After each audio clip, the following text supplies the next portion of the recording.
Derek Brown to the Rashad Show. Hey, thank you very much, man. Happy to be here, brother. Thank you, man. Thank you. First question. Where you originally from? Where were you born? Let's see. Originally from Falls Church, Virginia, but my dad worked for IBM, so I moved every 2.5 years. So I would say I grew up Merritt Island, Florida, which is like Cocoa Beach, Cape Canaveral, where the shuttle goes off. So I moved there fourth grade till I graduated high school. Okay. Second question is, who were your role models growing up? Who were your influential person growing up around Wow. you? I'd say my parents, my mom and dad. Like it was funny. A few years ago, my son had asked me, who was my favorite player when I was a kid, and I had to stop and think. I was like, well, I didn't really have one. A, because we didn't have internet. B, I thought I was better than them anyways. Where I grew up, we had very successful sports teams. I was not the only kid to play pro football from my high school. I actually played high school ball with other guys who played pro football along with me, plus other guys who had been there before me that had played pro football. And so it was kind of like in the water. And the community of Merritt Island is we have this thing about with greatness. And when you meet anybody from Merritt Island, especially during the '60s, '70s, '80s, and '90s, you definitely you understand why because we kind of all act the same as far as we think we're the best at everything, and we go out and we go get it. Okay. In high school, other than football, did you play basketball? Yeah, I did. I played basketball. That was before I worked on a left hand. I never had a left hand, but I never been dunked on either. I was just a big body, as my kids say now, who both play collegiate football, collegiate basketball. Is that I played basketball like a football player, but I also tell them like, hey, listen, I did get recruited to play basketball to four schools: Florida, Florida State, Miami, and Fresno State. That's my claim to fame as far as basketball. But football is what I was known for, by far, much better and more renowned than I was in basketball. Other than the tight end position, did you play other positions while you playing football in high school? Tell you the truth, no. My high school was pretty. Like I said, we were a pretty good team program back then. However, so say a team, it was a big game. If they got another team got maybe within our 20 yards, I'd play a little bit of defensive end, outside linebacker or defensive end. But truthfully, we didn't two platoon it, meaning we had guys went both ways. You had a position, you played that position because we had more than enough guys on our team. And like I said, we had guys going D1 all over our team. Okay, so let's fast forward to your college years. Um, Talk about the schools that recruited you that was looking for yourself to be on its program. Sure. Talk about the scholarships that were offered, like the teams that was like reaching out to you trying So to recruit I you. was very, very fortunate. My story goes, I didn't play football till the ninth grade. So in Florida at that time where I lived, that was junior high. So ninth grade I played. We were 7-0. Then 10th grade was high school, and we have spring football. And I was one of three guys that actually played varsity as a 10th grader. And then by 11th grade, I was the number one tight end in the country. In some publications, the number one football player. In others, I was like number three behind Tony Marinovich. Not Tony. What the heck's his name? Mandarich. Mandrich. No, not Mandrich, but the quarterback. Oh, Uh, Todd Marinovich. Tom Marinovich, Yeah, yeah, he went to USC. Yeah. out of Southern Cal, and Brett Johnson, who I actually ended up playing with his brother out of UCLA. Um, I was very fortunate. I was just right place, right time. So I pretty much could go anywhere. I was the number one tight end in the country, USA Today, All American, and Parade Magazine Player of the Year. For me, it boiled down to three schools. It was Miami, Florida, and Notre Dame. And it was very hard. Then it came down between Notre Dame and Miami, and I ended up going to Notre Dame. Okay, what made you want to go to Notre Dame and play in South Bend, Indiana? What was your Wow. reasoning for You that? know what? It was a true gut feeling. There's a bunch of guys from my high school that were at Miami at the time. two guys, my class that were going to Miami. And but for me, it was really just a gut feeling. I'll never forget the day. It was sometime in the fall, if I'm not mistaken. Yeah, it was in the fall, and I was like the only person at home. And they had, I got given a tape, "Wake Up the Echoes," and I popped it in. I watched it. I had watched it several times, but I just got goosebumps. And I was tired of fighting it. I wanted to play. I wanted to go to Miami, but back in those days in the '80s, that was when they were coming to you, and it was the real deal. Those guys were good. That was a good teams. But I literally went on my gut feeling, said, you need to go to Notre Dame, and so I followed my instinct. Who was the person that recruited you? Was it Lou Holtz or somebody else other than Lou Oh Holtz? no, it was Lou Holtz. His recruiting coordinator was actually Vinny Serrato, who played a major role. He was an excellent recruiter. That's why during those times we had the top recruiting classes. He went on to actually work for the 49ers and then eventually the Redskins for a number of years. He was probably the one main driving force behind it, and he was an excellent recruiter. Got to know my family, got to know my sisters, my mom and some of my close friends as well. They did it right. All right, so let's get into some of these games during your great career as a fighting Irish or Notre Dame. Let's get into the first game. The first game you go against Michigan and you win 19-17. Reggie Holt gets 4 field goals. Yeah. Very low scoring game. Talk about that matchup beating Well, Michigan. that was the first game under the lights. That was when they brought in these big trucks, and we actually it's like I think it was the first time that Notre Dame had a night game. And I mean the matchup, as usual, Notre Dame, Michigan, regardless of records, that's typically a good matchup. But thankfully, with Reggie Ho, he kicked, I think was it like you said, 4 field goals that game. Uh, it was just on that team. That was really just the beginning of we didn't realize at that point, obviously being the first game of the season, just how good we would end up being. But looking back on it, we just had a great mixture of old school players that had D1 college experience, and then we also had a youth wave of new school players such as myself, the class ahead of me with Ricky Waters, Todd Light, Pat Terrell.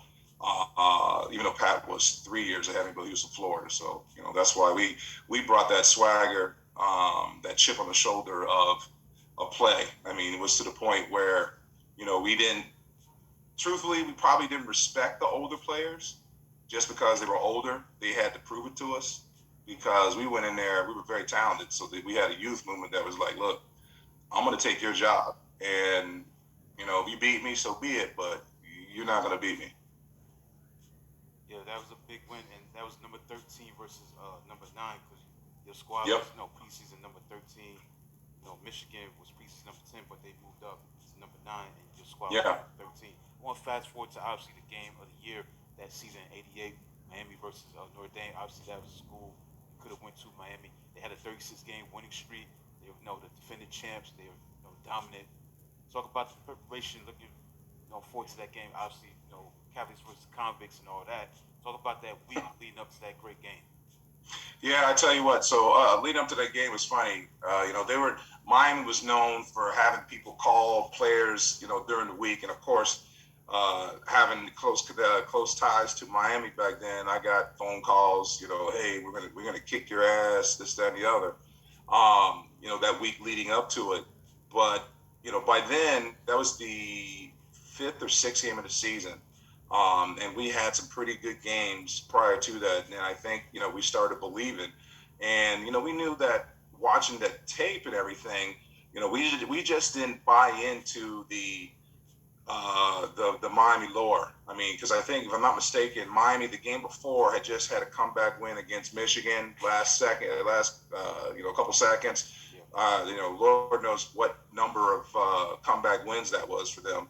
They had that knack. But like I said, we had a youthful exuberance about us, a chip on our shoulders. And truthfully, it's funny, even though it was Catholics versus convicts, the players, for us, it was the game. We knew that they were, a very good football team, fundamentally sound. Yes, they did play with, reckless abandon. They like to celebrate. Uh, but like I said, being from Florida, to me, that was all part of it. And, people get kind of, it's college football. It's not IBM. You know, it's entertainment. So they want to put a good product out just like we wanted to. But we really just went into one big thing that Holtz pounded into us was, you take care of the small things, big things take care of themselves. And literally every week we go over what our goals were for that year. And it all started with, winning all your home games, winning, having a winning season, uh, beating USC, uh, and then, going to a bowl game, going to a January 1 bowl game. Back then it was only like 4 or 5 games that were January 1. That's the games you wanted to be playing. And then ultimately win a national championship. We knew that, you didn't win one, you would wake up to it. And, when you read about it in the papers, it's so literally the whole approach was very down to a minute thing as far as how we practice to perfection, hand placement, don't take too long to step. And they had a coaching staff to do it. I mean, you had Barry Alvarez, who went on to do great things at Wisconsin, was our defensive coordinator. Joe Moore is probably, arguably, the best offensive line coach ever, in college. As a matter of fact, they give an award now, the Joe Moore, offensive line award, to the offensive line unit. You had, Peter Cordelli. You had, I think it was Peter Foster then. I forget who, but numerous coaches that went on to do great things. And yeah, I mean, we just took care of the little things, and we were like, listen, we just gotta, that ball is the same thing on each side of football, and there's no reason why we couldn't go out there and win, match their intensity and stay disciplined, and that's what ultimately happened. And I know everybody wants to talk about that the the 1 yard line fumble, if it was a fumble or not, but hey, I have to commend Jimmy Johnson and them there to say, look, don't make it close up there. If people want to say that's home field advantage, well, so be it. Don't put yourself in that situation to where you leave that game or leave certain plays in the referee's hands. Yeah, the Cleveland Gary fumble. That's known for that fumble. Also, Mm-hmm. was you able to see the documentary about Catholics versus Convicts? ESPN 30 for 30. I Mm-hmm. posted that a few years ago. They talk about how Andre Brown actually didn't catch that ball. Right. He dropped it. And yeah, if they had instant replay at that time, that would have been overturned. It wouldn't have been a catch. Exactly. Yeah, yeah. So it Exactly. was like a bad break. They got a bad break. You got a bad a break with the fumble in Sure. a sense, and they got a break too. But at the same Yep. time, they should Yep. have gotten that touchdown call. They dropped Absolutely. it. And that's not to distract. I mean, literally though, that was an ultimate a great game. We did some things on offense. See, people didn't realize we had actually, if I'm not mistaken, I'm pretty sure we had more guys that ran a sub 4.4 than they did at the time. So we had some really fast guys, and Holtz learned early that speed kills. And one thing I get to toot my horn about that game is between our two teams on those total football teams, not just starters, there were 63 guys who signed a professional contract between those two teams.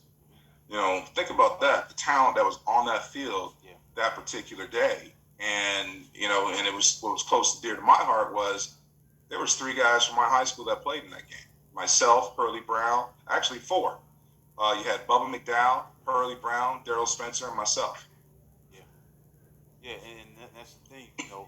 Defensively, Notre Dame played great. Frank Stamps had 2 forced fumbles, 8 Yeah. tackles. They got after Walsh. He was able to sack him, hit him, force fumbles. Get in the backfield, get after him. Also an interception by Pat Terrell, ran it back Yes. for a touchdown. So you jumped on him, and they came back. But that was such a great game, despite what happened at the end. Oh, absolutely. That And that, showed and that that, Notre that Dame he was was back. he was like, I guess you can kind of say he was kind of, thinking back, he's kind of like the Tom Brady of that era as far as college, meaning if you to beat them offensively because he had so many weapons and they were so good, you had to get to Steve Walsh. You got to get to the quarterback, lay hands on him, get hits on him, touch him, put pressure on him. And I think, that's exactly like you said. That's what our defense did. And I think, Miami was kind of shocked. And I had the pleasure of uh, Tiger Clark, Bernard Clark, was actually up here in Albany, a linebacker coach, assistant head coach here for U Albany, and we got together and on ESPN Radio up here, and we were talking about that game. It's kind of interesting to hear his side of it, where we had that little fight in the tunnel, Yeah. and to hear that side of like coming from Miami, it was like, they were like, hey, listen, these guys ain't backing down. So we got to go out here. This isn't going to be some, they're not pushovers. They were Notre Dame of old, and literally we walked in there like, in that locker room, we were ready to play. We were ready to fight in the parking lot, outside the parking lot.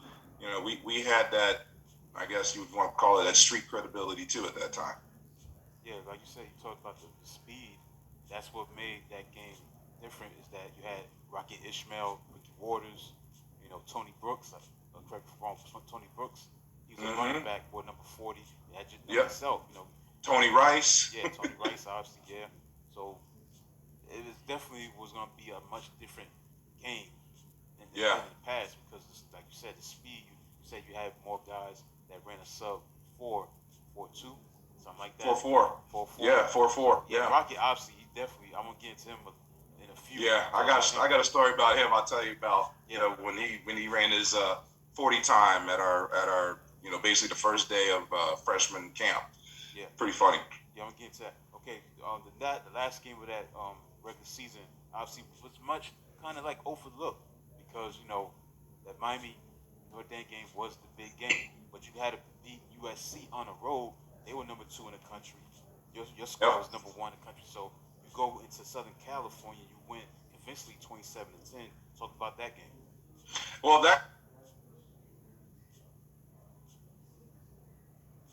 Hello? Having technical difficulties. Can't hear him. Can you hear me?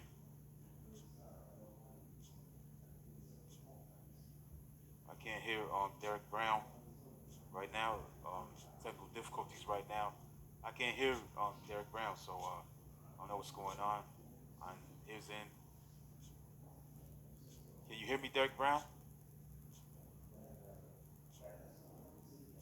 Having technical difficulties because his mic went out. So hopefully he'll get back in. His mic right. Right now, I'm interviewing Derek Brown.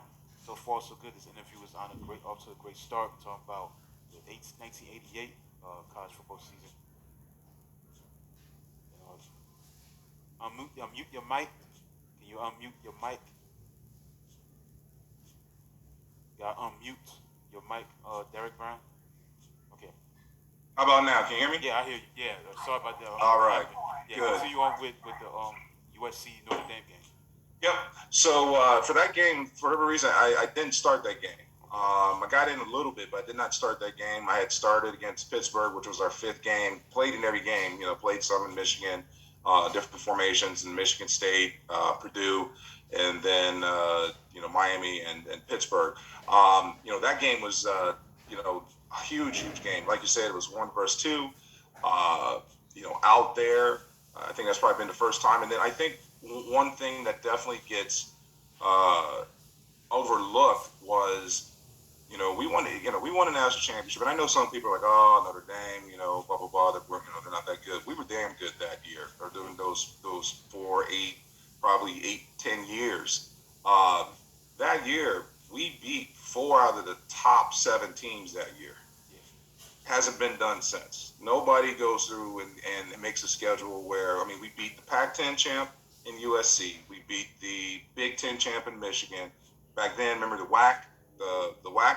conference, which was Air Force, that champion. We beat them, and then we beat number four. The fourth one was Miami, right, an independent school. So, um, yeah, no, that game was definitely tough. But again, I think by then we just believed and we prepped that way. We knew we were going to win that game no matter what, and we just went in there. We built on our foundation was built from day one, and I do have to take my hats off to Holtz and just my teammates for buying in to what he was preaching at the time, and we were able to rally our defense. Our defense, that I remember that big old hit that I think it was Zorich put on uh, Rodney Pete. He was one of those what we call a decleater, where Rodney Pete threw an interception and got decleated by one of our defensive linemen, where you see him on his TV screen and then the next second you don't because he got leveled. Yeah, Frank Stamps had a big game, 9 tackles, 2.5 sacks. Also, Tony Rice went 65 yards for a touchdown. Mm-hmm. He went down the sideline, got the ball, and he went down the sideline. Also, this game was played without Tony Brooks and Ricky Waters. They didn't Yeah. even play. You still won convincingly, so it shows you that the depth and the talent that you had to win that game against the number two team in the country. And that again, that game gets overlooked, overshadowed, because the Miami, Notre Yeah. Dame game was the game of the year. It was. So that Yeah. was a big win. No. So Absolutely. let's get Absolutely. let's get into the Fiesta Bowl. Go Mm-hmm. against West Virginia. Obviously, win that game 34-21. National champions again. Major Harris was a big time quarterback at that time. And talk about that game winning 34-21 against West Virginia. So going into that game, that was a very mature old team. I mean, they had linemen that were fifth year seniors. I remember going to some of the dual team functions. Some of the linemen were married, had kids. I mean, they were old, and so they were like grown men.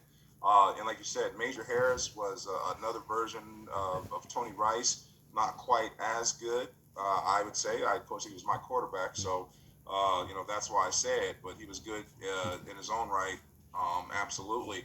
But the key to that season was what you said was our defense. Every big time quarterback that we played, we got after, and literally they got hurt in some form or fashion because they got hit and knocked down. Starting with Steve Walsh of Miami and Rodney Pete, and of course people don't remember this game here. I believe it might have been the third play of the game.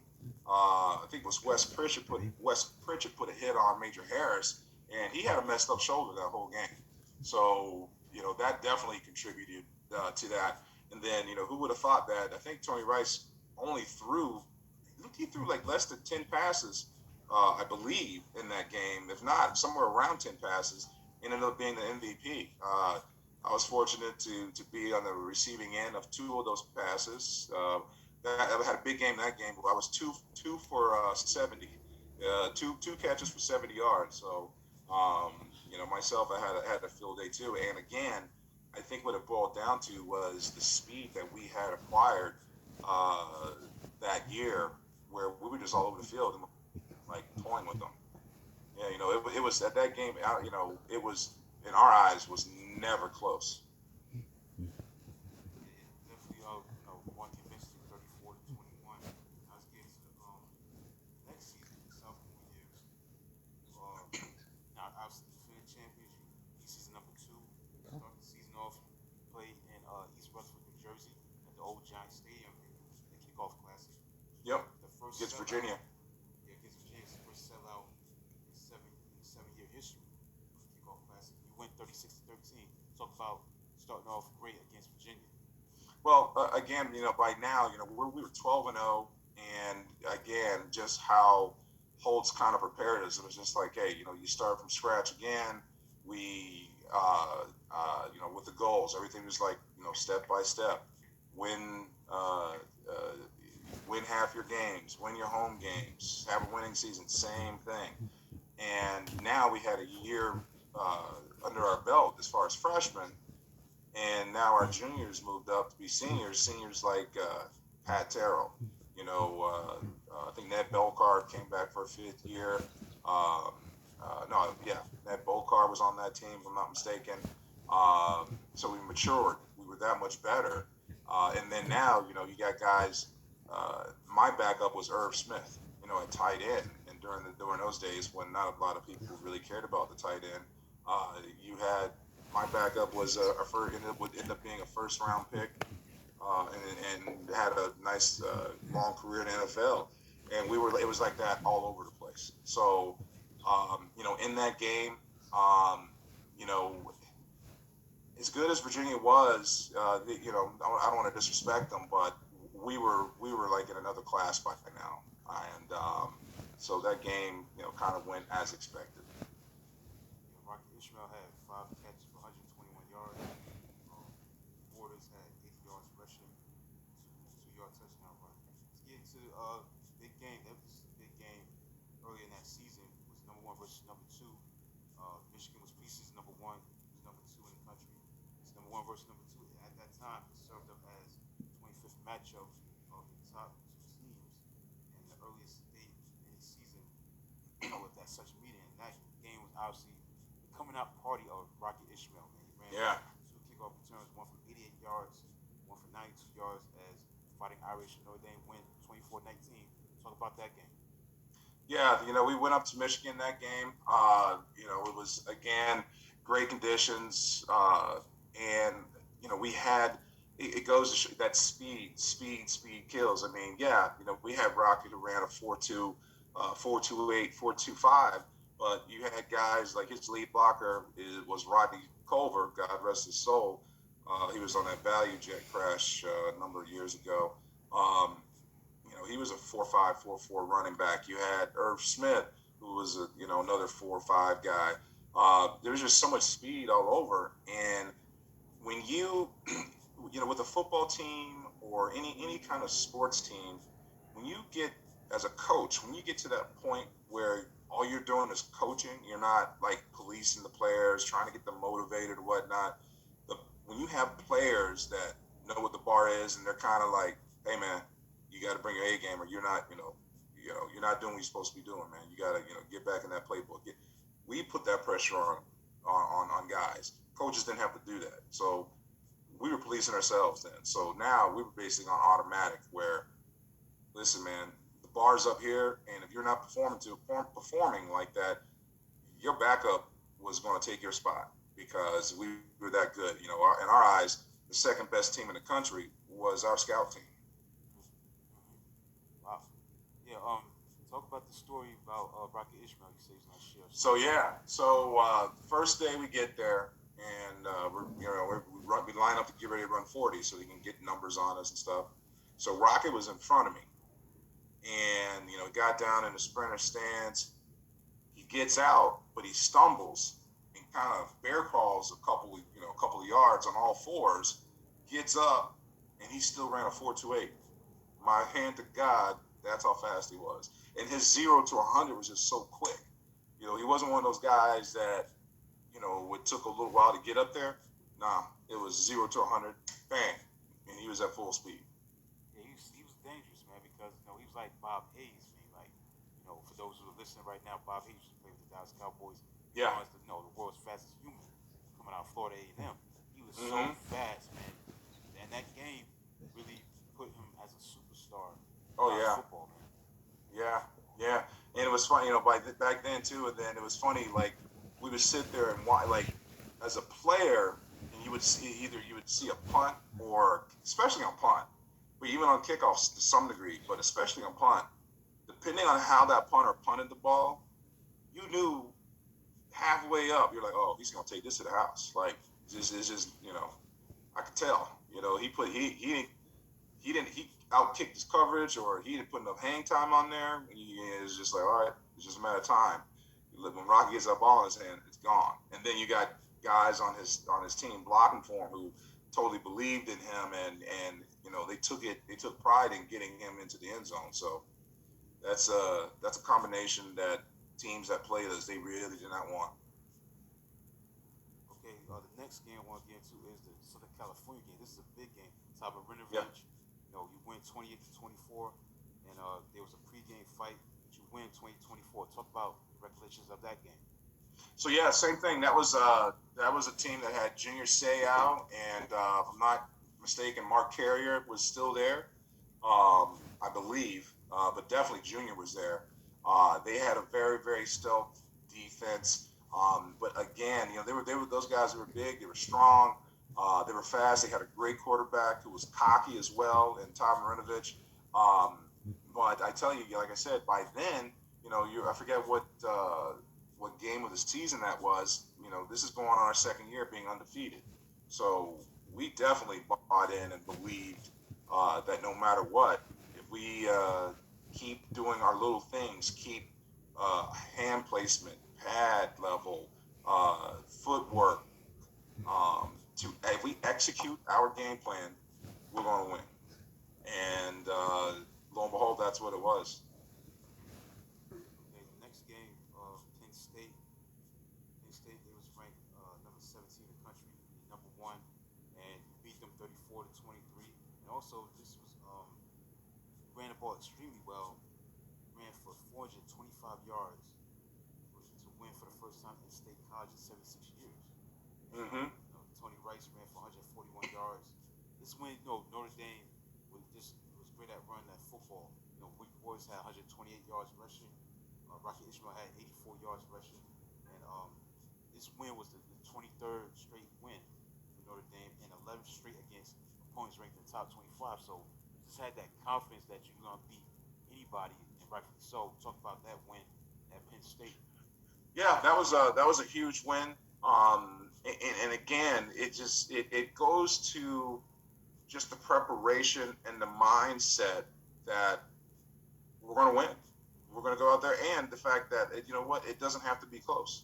Yeah. Why make it close if we don't have to? And yeah, it was that obviously that pressure to keep the winning streak going alive. Um, and I think that game was just where our running game, everything clicked. I mean, we ran a wishbone, right? Triple option type of stuff. Not triple wishbone, but we ran a triple option. And you have a quarterback like Tony Rice. You had running backs, uh, Tony Brooks, Ricky Waters, Rocket Ishmael. But let's not forget about that line. You had on that line you had Mike Help. Um, by then, I think you had Mike Help. You had Dean. I don't know. Dean Brown had already graduated. Oh, actually, no. Dean Brown was there as well.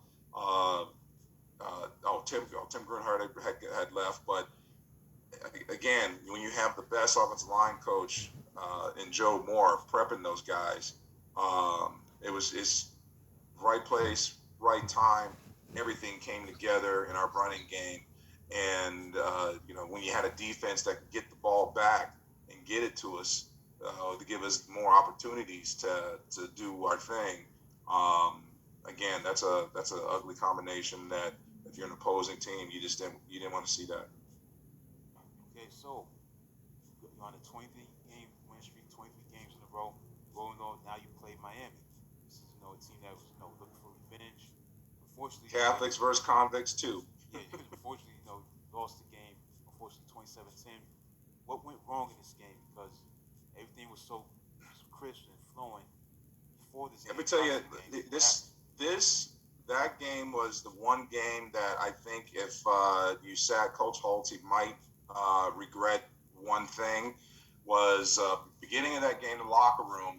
Holtz had said, "Listen, if anybody gets in a fight, we will not. That person will not be playing in that game." And of course, when we walk out of the tunnel, Miami's standing at the 20, taunting, doing their hurricane thing, and he Coach Holtz didn't let the dogs off the chain and kind of held us back a little bit. So I think that took some wind out of our sails a little bit. And even though it was something what you said was 27-10, it actually was not. The game itself, the physicality of it, that score, it was a much closer game than that 27-10 score. But again, you know what? They came out on top. We had them on a 3rd and 44.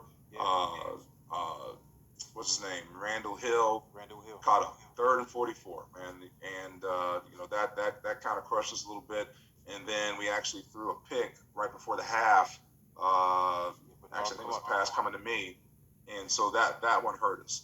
And usually in a football game, you can go back to, one, two, maybe three plays that you could have went either way and really could either, win or lose a game uh, a lot of times. But again, that was a great game. It was a great environment. We loved being on the road. The best thing to do was just shutting up a crowd. However, I think not being able to match that. I'm not gonna say not match that intensity, but match that first warning shot by them. That hurt us.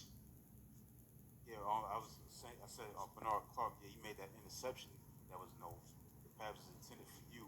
He had 13 tackles and an interception. And also, according to research, Rocky Ishmael had a separated shoulder. This Yeah. shoulder, yeah. So he Hmm. wasn't 100%. But yeah, Del Dawkins had 2 touchdown catches. Yeah, that catch, third down. I think it was third down and 43. But either way, that was a crazy, play. Yeah. Defensively, what kind of defense was Notre Dame in? Because how can a defense like that allow that? It's I crazy. know. You know what? I wasn't on defense. Unfortunately, I don't remember what defense they were in. But yeah, all I know is that Thrill Hill, that one hurt us. That one hurt us. And Dale's two touchdowns that didn't help either. Dale, who by the way went to my arch rival high school, Vero Beach, and actually first time in a long time, he actually got drafted to the Jets and played there for a number of years. I went home not too long ago, about a month or so ago, and we were able to connect actually. Yeah, the game's turning point also came when Miami was deep in Miami territory in third quarter, where the ball popped up into the air and Devon McDonald nearly caught it. What would Yeah, have been a return for a touchdown. Talk about that. yeah. No, I mean, again, people call it the luck of the Irish, whatever. But it's funny. The harder you work, the more lucky you seem to be. And that was a huge, huge play for us. Or what could have been, the Devo, who had a twin brother, actually played for Pittsburgh, and they both actually went on to the league as well. Came up with a huge hit, and it was beautiful. It was great to see. Okay, so we playing the Orange Bowl against Colorado. This is an even bigger game because Colorado now is number one in the country. Your squad is number four, and you beat Colorado 21-6. You prevent Colorado from winning the national championship. So about that, also you did Miami a favor by beating them because that led them to winning Right. the national championship. See, Talk about that.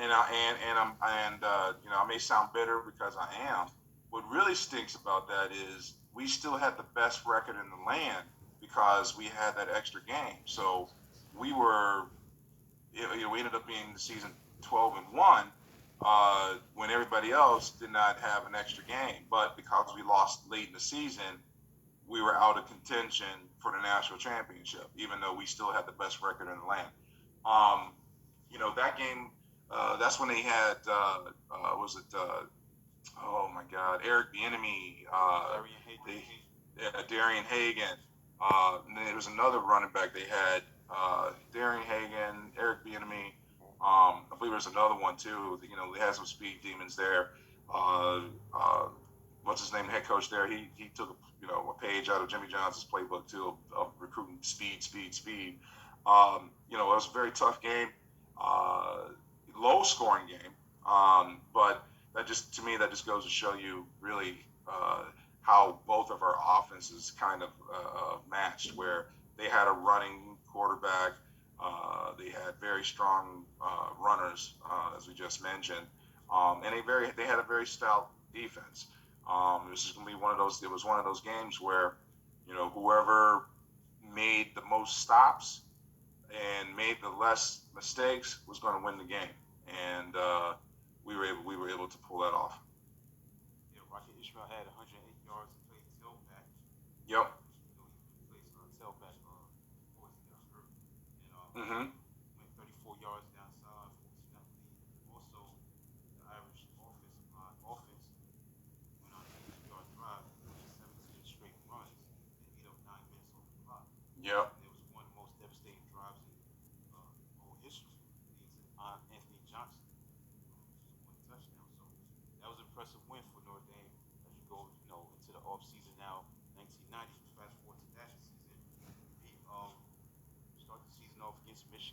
first game of the season at night. Talk about that game as your squad wins 28-24 to start the 1990 season. Yeah, well, that now we have Rick Meyer at the helm. Was our quarterback then, and the talent level was not almost at its peak, but very very very good. And this just goes back to that belief that no matter what kind of adversity that we have in front of us, we're going to come out on top. And that game there went back and forth. Literally, that play, if I remember correctly, the the last scoring drive, which gave us that lead, was a ball that tipped off of Adrian Jarrell, and we were able to convert a first down to keep our drive going. Without that quote unquote luck, that game could have went the other way. So that's the Michigan State game. I was referring to the Michigan game. Oh, okay. That all right. Well, almost the same thing happened because we had to come from behind against Michigan because I think that was the game where Rick ended up being on the cover as a Golden Boy. I think he scored the first touchdown that game on a little option, even though he was known to be like a throwing quarterback, for that game. But again, uh, uh, that was a fairly close, even not even game necessarily, but I should say evenly matched. And they definitely we had to take it to the wire, and that's when we had kind of developed that kind of cardiac kid type of reputation of just stick to itness, keep working, good things will happen. Yeah, Michigan was up 24-14. Desmond Howard's second touchdown catch that was brought back. John Vaughn had a big game, 201 yards, Mm-hmm. most yards accumulated in the last 3 years against the Fighting Irish defense. And then you had to come back and win that game. Now, the Michigan State game, you said, yeah, that's the game. Adrian Jarrell, Adrian Jarrell. yeah, made the catch. Yeah, you win 20-19. Talk about that game. Say, you know what? It was very similar. It was on the road, uh, very similar to the Michigan game, where we just it's that perseverance. We had to continue to fight. I think in that game actually, I might have rolled my ankle in that game on a pass on the sideline, if I remember correctly, but it didn't affect me enough to where I had to come out or anything like that. But we were on turf, and I think in that game too, big breaks there. I believe Michael Stonebreaker had a key interception on one of Michigan State's scoring drives. That definitely helped and boosted us and helped us secure that win. Where you know, like that we were cardiac kids, and yeah, call it what you want. A little bit of luck of the Irish. We definitely had it and we needed it in that Michigan game as well as at Michigan State.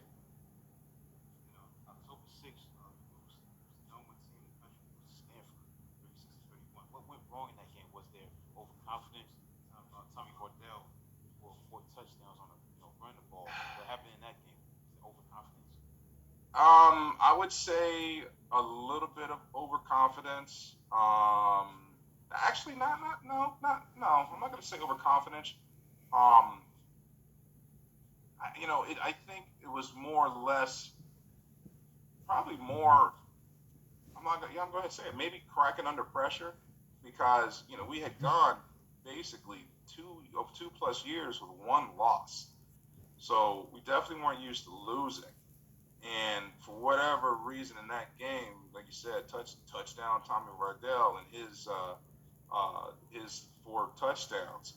And the one last play that I wish I could have back, when we drew it up, had I not looked over my right shoulder or left shoulder and looked over my right shoulder, I probably could have had my body position, where that last ditch effort for a touchdown, even though it hit my hands, but the direction, the way the ball was thrown, the angle the ball was thrown, and the angle that my body was going, it would have been one hell of a catch because I was kind of going away from it instead of coming to it if I had looked over my right shoulder instead of my left. And we had literally we drew that play up on the sidelines prior to that play. Okay, so 2 weeks later, you play against Miami. At that time, that was like the end of the rivalry. And Yep, but you third win game. 29-20. Rocket Ishmael goes 94 yards for a touchdown. You kick 5 field goals. You only scored 2 touchdowns, but you did good enough to actually force a lot of turnovers in this game, and you shut down that one back offensive set that Dennis Erickson had, Hmm. two wide receivers and all that, because he was, doing his thing as a coach. But you did your job defensively. Talk about that win 29-20. Yes, man. That game was again that's special because whenever you play your home team, it's always a special thing. And again, there was three of us from my high school in that game: Daryl, Hurley, and myself. Again, I think they, when I talked to Hurley about that game, they had speed, but Rocket was truly something special. Anytime he had the ball in his hands, yes, he ran a touchdown back for on a kickoff, which that was like I think the first time ever, or in a very very long time that anybody's run a kickoff back against Miami. Um, but again, it was just we had that confidence. We had the players though that could execute, whatever game plan was in front of us. As disciplined and as good of a team as Miami was, we really did. We outplayed them that particular day, and you know when you have a team that believes you can move mountains. It's incredible to see and to experience. Offensively, I think we were able to do some things. I think I had a couple of receptions that game as well. As a tight end for Notre Dame, you don't catch a lot of passes back then. It was more, 3 yards in a cloud of dust, 4 yards in a cloud of dust is more or less what being at Notre Dame. So you definitely learn how to block if you're a tight end at Notre Dame during that era. Rocket had 216 yards all purpose. He had 100 yards rushing. This guy, like I said, he was, special guy. Oh, But as very far as what special. he